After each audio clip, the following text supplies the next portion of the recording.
"Your meal's on me, sir. No charge," Grace said warmly, sliding a steaming plate of bacon and eggs to the homeless veteran. For 5 years, he came to the Route 17 diner every morning, until one day, he disappeared. Days later, a black car appeared. A man in full military dress uniform stepped out and handed Grace a sealed envelope that would change her life. What was inside that envelope? What secret had the old veteran carried all these years? And why did it surface today? Hello and welcome back to Legendary Stories. Let's dive right in and get started. Grace Taylor was 34 years old, a waitress at the Route 17 diner, a roadside stop tucked between a tire shop and a laundromat. She lived alone above the old pharmacy, 3 blocks from work, 1 chair, 1 photo of her dad. Army medic, Bronze Star, gone too soon. Her mother passed when she was 15, her father 2 years later in the line of duty. Her aunt raised her after that. Grace's life was quiet, a little too quiet. She smiled for the customers, asked how they were, but never said how she was. Most never asked. Each morning before dawn, Grace woke, walked the still streets to work, tied on her faded blue apron, flipped the neon "open" sign, and unlocked the door as the sky turned blue. That was her life, and she didn't mind it. Not until the morning he walked in. He came through the door, clothes stiff from the cold, boots worn to the soles, an old duffel bag clutched in one hand, a coat too thin for November, and eyes that had seen too much. He sat at the end of the counter, far from the regulars, far from questions. He didn't order food, just a glass of water, and sat quietly, sipping it slowly, trying not to be noticed. Grace noticed anyway. She always did. The next morning, he returned. Same seat, same request. That's when she saw it. The way he cradled the mug, hands trembling, fingertips raw from the wind.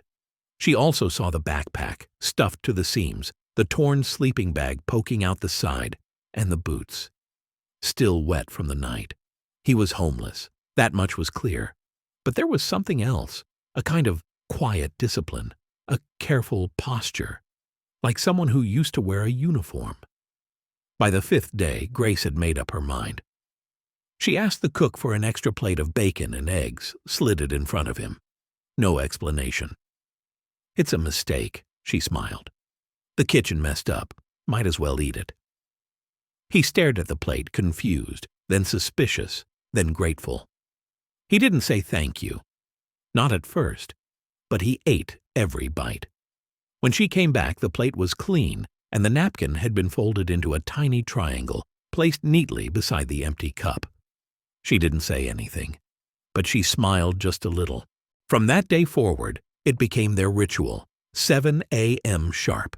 She would set his place at the counter, bacon, eggs, toast if they had it, a mug of hot coffee, and always. The meal was on her. He never asked, never assumed. But he always showed up, and every morning left that folded napkin behind. A quiet kind of thank you. She started calling him Pops, not to his face, but in her heart. She still didn't know his name, where he slept, what had brought him here. But she didn't need to, because he was hungry, and she knew what hunger felt like. As a kid, she'd been that hungry. She remembered skipping dinner and pretending to be full so her dad could eat instead. She never really got over losing him. Not her father. Not the silence that came after. She kept his dog tags in a drawer, still smelled his old jacket sometimes. She'd never forget that feeling, of not being seen, of needing help, but not knowing how to ask for it. The others noticed eventually. Whispers started behind the counter. Kathy, the grill cook, scoffed loud enough to be heard. "You're feeding strays now?" Her tone was half joking, but her eyes weren't. Harold, who sat near the register every morning with his crossword, peered over his glasses and muttered, "If you give them free food, they just keep coming back. That's how it starts." A few of the regulars nodded. Others didn't say a word, but their glances said enough. Grace didn't respond. She didn't flinch. She just brought out his plate, same time, same care, as if no one had spoken at all.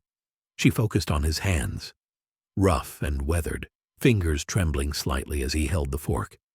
The way he ate slowly, deliberately, like each bite had weight. Like he hadn't just been served breakfast, but dignity, and she wasn't about to take that away. It wasn't long before Mark, the manager, found out. He pulled her into the back one afternoon, his tone sharp. "We're not a charity, Grace," he said. "You can't just give away meals." She stood still, hands folded over her apron. "I'll pay for it," she said softly. "Out of my tips." He blinked. "You can't afford to do that." Grace's voice didn't waver. "1 plate a day. I'll make it work." After a long pause, he sighed. "Fine. But if it affects your tables, it's done." Grace nodded, and the next morning, Pops had his plate as usual. She lost a few tips that week, skipped lunch herself once or twice, but the coffee was hot, and his napkin still folded perfectly. 5 years passed. Rain, snow, heat.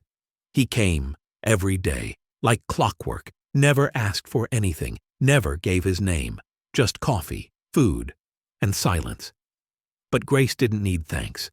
The napkin was enough, until one bitter morning, when the stool sat empty, and he never walked through the door.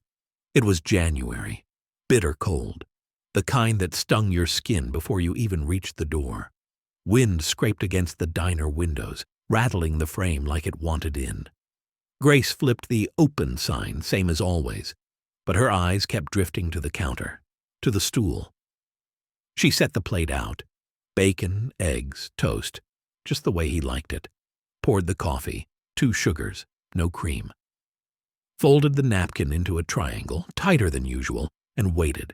7 o'clock came and went. By 7:15, his seat remained untouched. By 7:30, the plate was still full, steam long gone. Something in her chest sank like a stone. She didn't clear it, not right away. She glanced at the door every time the bell rang, but it was never him, just strangers, regulars, and wind. Hours later, when the plate had gone cold and the coffee stale, she finally wrapped the food in foil, labeled it with a small sticky note, Table 6. She placed it in the back fridge, just in case. But the next morning, and the next, he still didn't come. On day 5, someone took a photo. The empty stool, the untouched plate. They posted it to a local Facebook group, captioned it, "Diner feeds ghosts now." Desperate much? The comments were cruel. She got scammed. Probably made it up for tips. Bet he never existed at all. Grace read them once, then closed her phone and went back to work. She still left the plate every morning, still poured the coffee, still folded the napkin. Some things were worth doing, even if no one understood, even if no one believed you. Then, on the 10th day, everything changed.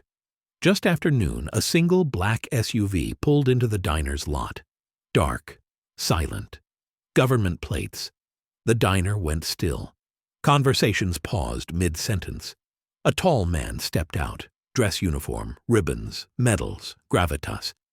He entered the diner, removing his cap, his voice firm. "I'm looking for Grace Taylor." Grace stepped forward, hands still damp from washing dishes.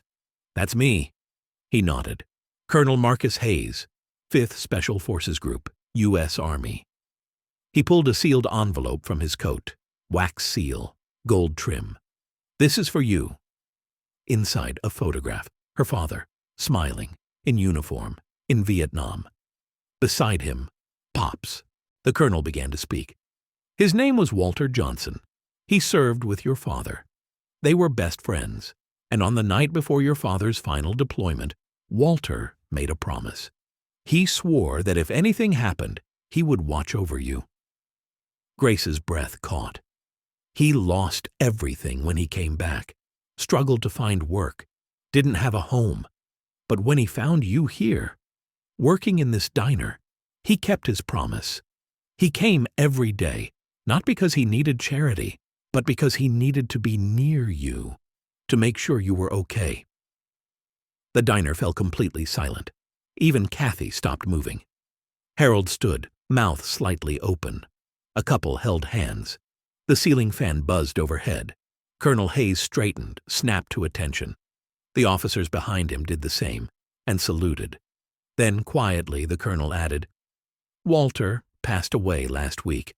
Alone, but with honor. His last act was making sure you were still safe." For the first time, Grace cried. Not because of loss, but because someone had kept a promise, even when the world had forgotten it. The next morning, a brass plaque appeared beside table 6, reserved for those who serve and those who remember. Challenge coins began to appear, folded napkins, letters. The Facebook post was taken down, replaced with a photo of Walter and a quote from her father's journal. "No one grows poor by sharing half a loaf." 1 week later, an envelope arrived. No return address, just her name on the front, written in neat, deliberate script. Grace turned it over in her hands twice before carefully opening it. No card, no stationery, just a folded sheet of lined notebook paper, the kind you'd find in a school bag. The handwriting was steady, thoughtful, like someone had taken their time. "Miss Grace, I never told you who I was, but I knew who you were, and I kept my promise. You gave me dignity when I had none left, and you gave me warmth when I was cold. Thank you for not asking, and for always remembering." Walter Grace read it twice, then a third time. She stood behind the counter, holding the letter to her chest, eyes full but steady. Later that night, she found a simple frame in the back storeroom, hung it near the coffee station. Not where customers would ask, but where she'd see it every day, not for show, but for memory. Some mornings, she still pours 2 coffees, still folds the napkin, still sets the plate, because some promises should never be forgotten. If you believe that small acts of kindness can echo through a lifetime, type HOPE in the comments and subscribe for more legendary stories, where the quietest heroes leave behind the loudest legacies.